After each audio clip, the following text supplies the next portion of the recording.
Mongol सल्तनत दुनिया की तारीख और इस ज़मीन की सबसे ताकतवर सल्तनतों में से एक थी।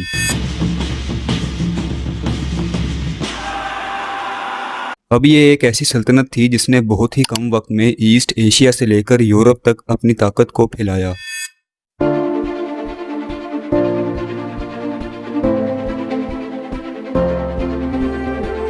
इस सल्तनत की कामयाबी सिर्फ जंगों तक महदूद नहीं थी, बल्कि इनके डिसिप्लिन और स्ट्रॉन्ग लीडरशिप ने इन्हें तारीख की सबसे खतरनाक ताकतों में शामिल कर दिया।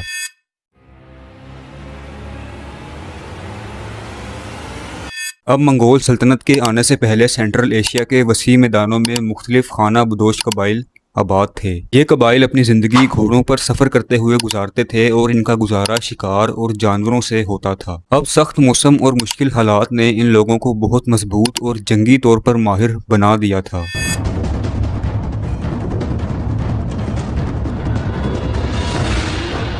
अब देखा जाए तो इन कबाइल का आपस में इत्तेफाक नहीं था और ये एक दूसरे से हर वक्त लड़ाइयाँ करते रहते थे। यही वजह थी कि वो एक बड़ी ताकत नहीं बन सके। अब इसी माहौल में एक बच्चे की पैदाइश हुई जिसका नाम तैमोजन रखा गया। The boy will be called Temujin, a name taken from a rival leader captured in a recent battle.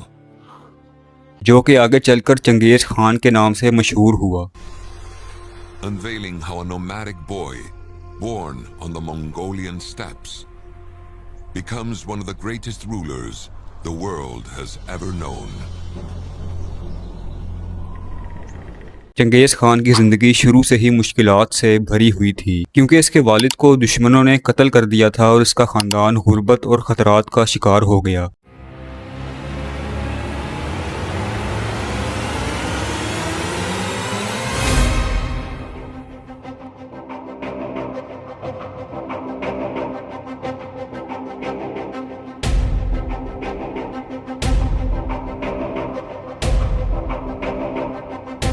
अब इन्हीं मुश्किलात ने इसके अंदर एक मजबूत और बेखौफ रहनुमा पैदा किया।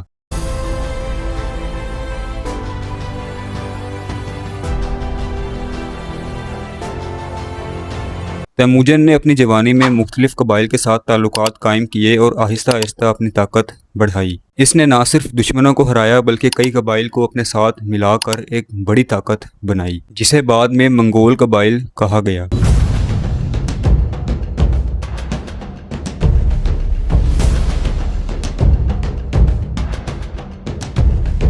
अब तैमूजन की सबसे बड़ी कामयाबी ये थी कि इसने मंगोल कबाइल को एक मुत्तहिद कौम में तब्दील किया, जिसके बाद 1206 में एक बड़ी कबाइली मजलिस में इसे चंगेज़ खान का लक़ब दिया गया और ये मंगोल सल्तनत के आगाज़ का ऐलान भी था।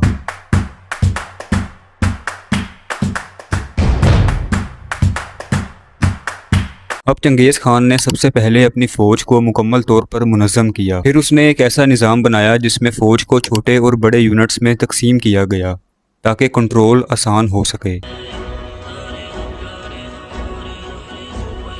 अब इसी निज़ाम की वजह से मंगोल फ़ौज दुनिया की सबसे मुनज़्ज़म फ़ौजों में शुमार होने लगी, क्योंकि चंगेज़ खान ने काबिलियत को अहमियत दी और हर काबिल शख्स को मौका दिया, चाहे वो किसी भी कबीले से ताल्लुक़ रखता हो।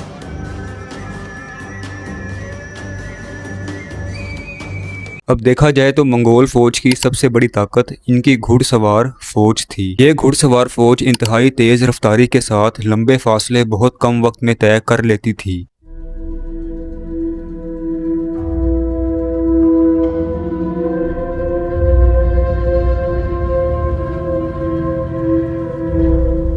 इनके तीर अंदाज इतने माहिर थे कि वो दौड़ते हुए घोड़ों पर बैठकर भी सही टारगेट पे निशाना लगाते थे।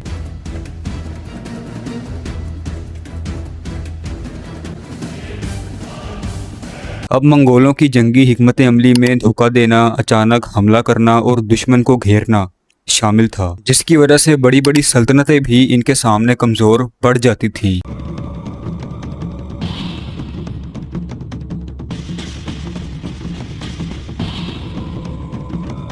अब चंगेज़ खान ने अपनी फतूहात का आगाज़ करीबी इलाकों से किया और फिर आहिस्ता आहिस्ता बड़ी सल्तनतों की तरफ आगे बढ़ा। इसने पहले नॉर्थ चाइना की रियासतों को शिकस्त दी और फिर सेंट्रल एशिया की तरफ अपना सफर शुरू किया। अब इसकी फौज जहां भी गई वहां खौफ और तबाही के साथ साथ एक नया सियासी निज़ाम भी बनता गया। मंगोल तारीख में ख्वारज़्म शाह सल्तनत के खिलाफ इनकी जंग को एक बहुत अहम वाक़या समझा जाता था।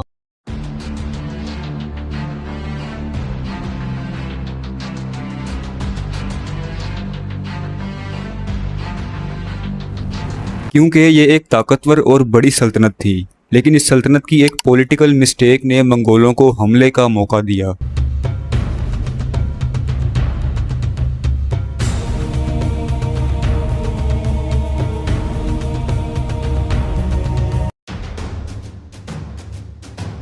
जिसके बाद मंगोल फौज ने बहुत तेज़ी से इसके मुख्तलिफ शहरों पर कब्जा किया और इस सल्तनत को तकरीबन ख़त्म ही कर दिया। अब इस जंग के बाद मंगोल सल्तनत पहले से भी ज़्यादा फैल गई।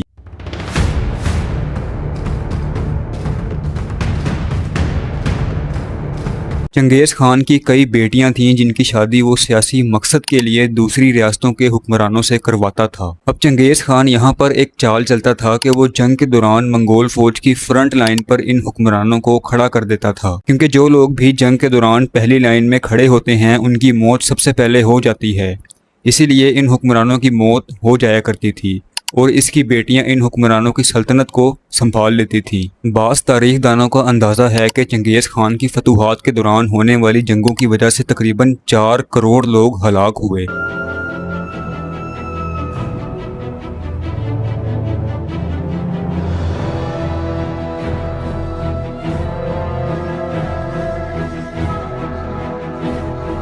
जिसकी वजह से ज़मीन पर कार्बन डाइऑक्साइड की मिकदार में बहुत कमी आई। चंगेज़ खान की सैकड़ों बीवियां थीं जो कि मुख्तलिफ कबीलों और सल्तनतों को शिकस्त देकर हासिल की गई थीं, लेकिन इन सब में इसकी 4 सबसे अहम बीवियां थीं जिनको असली बीवियों का दर्जा मिला हुआ था। इसकी सबसे पहली बीवी का नाम बोरते था, जिससे इसके 4 बेटे जोजी, चुगताई, ओक्ताई और तोलवी पैदा हुए। चंगेज़ खान ने चीन को 2 दफ़ा बर्बाद किया और 1214 से 1218 के अरसे के दौरान 2 चीनी रियासतों हया और कुन पर कब्जा कर लिया।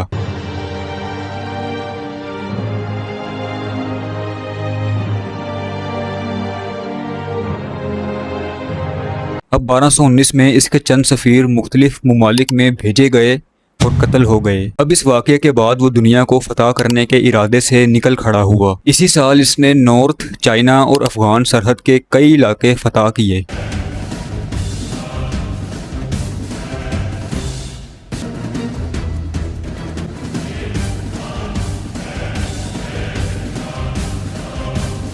जिसके बाद बुखारा और मरू के इलाकों को इसने लूटा और हर्रात पर भी कब्जा कर लिया। अब इसने तुर्की और साउथ ईस्टर्न यूरोपीय मुल्कों का रुख किया, जिसके बाद इसकी फौजें साउथ रशिया और नॉर्थ इंडिया तक चली गईं।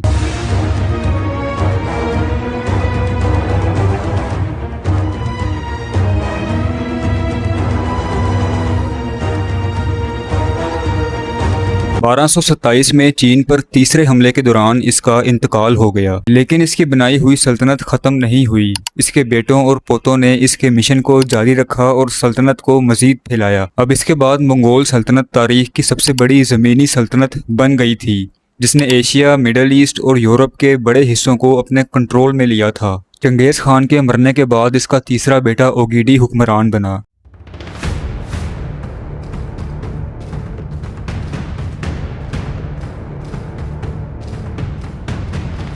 लेकिन अब यहाँ पर जिसकी हुक्मरानी को सबसे अहम समझा जाता था वो था इसका पोता, जिसका नाम कुबलाई खान था, क्योंकि इसने चीन में मंगोल हुकूमत कायम की थी और इसके दौर में युआन ख़ानदान वजूद में आया और चीन एक बड़ी आलमी ताकत बन गया।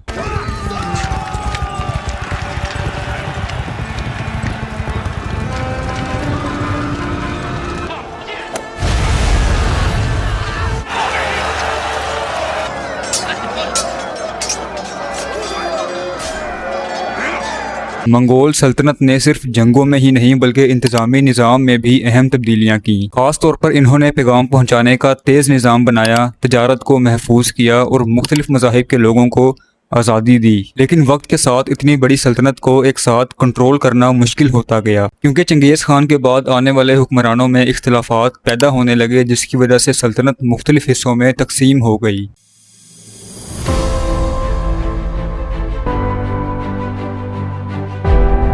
अब इसके बाद हर इलाके में अलग हुक्मरान बन गए, जिसकी वजह से इनकी मरकजी ताकत यानी एक ही हुकूमत कमज़ोर पड़ गई। अब चीन में मंगोल हुकूमत के खिलाफ बगावतें शुरू हुई, जिसके बाद युआन ख़ानदान ख़त्म हो गया।